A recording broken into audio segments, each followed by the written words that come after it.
is a multiracial and multi-religious country. So if the hudud law were to be implemented, how should we do it?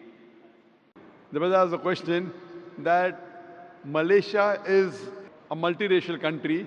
If hudud law has to be applied, how should it be applied? Brother, I don't know the constitution of Malaysia. I'm just a traveler. What Islam says, I can tell you.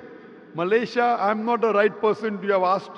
Quran says, Fas'alu ahli zikri in kuntum la ta'lamun. Ask the person who is expert.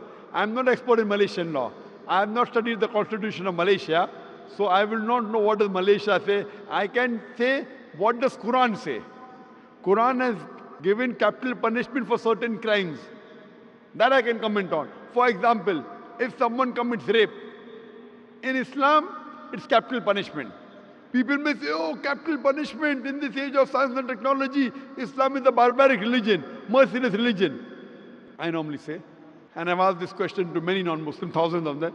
If God forbid, someone rapes your mother, and if the rapist is born in front of you, and if you are made the judge, what punishment will you give that rapist?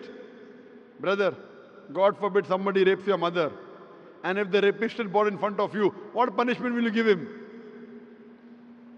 Brother? Capital punishment. Capital punishment, correct.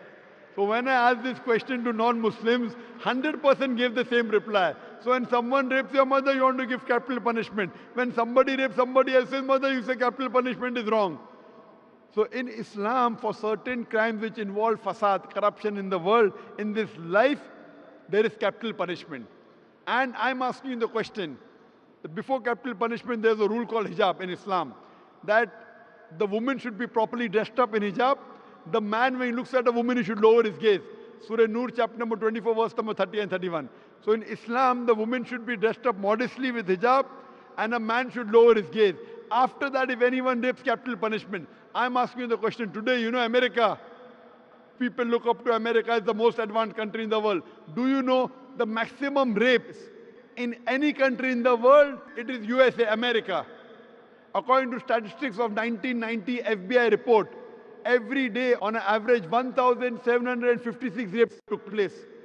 According to statistics of 1996, US Department of Justice, every day 2,713 cases of rape took place. That means every 32 seconds, one rape is taking place. You know, we are in this auditorium for the past 3.5 hours. Already 350 rapes may have taken place in USA since the time we are here. Since the time we are here in this auditorium, 350 rapes may have taken place in USA. I'm asking you the question that if we implement the Islamic Sharia in USA, that every lady should wear the hijab, the man should lower his gaze. After that, anyone rapes a woman, capital punishment, death penalty. I'm asking you the question, will the rate of rape in America, USA, will it increase? Will it remain the same or will it decrease?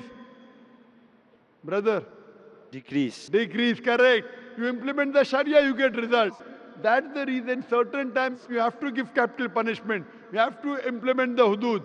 And if you implement in any country in the world, believe me, the crime will come down. That's the reason I say Islam is the best way of life. That's the reason the least rate of rape in any country in the world is in Saudi Arabia where this law is practiced. I don't know what law is practiced in Malaysia, but if you implement this law in Malaysia also, inshallah the rate of rape will come down. Thank you.